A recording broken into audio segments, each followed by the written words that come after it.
nii, intro harmooniat võiks ju ka mängida, ehk siis lumeta.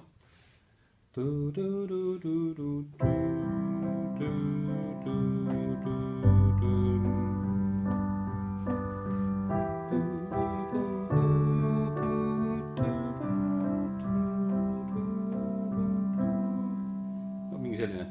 Pärast võite selle meloodiaga veel ära õppida kõrva järgi. Siis A-osa.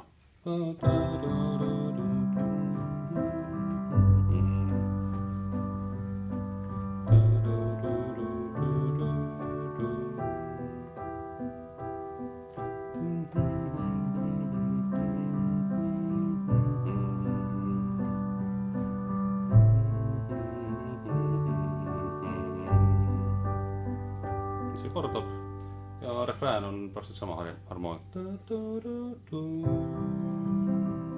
Ma teen selle noodi teile siis veel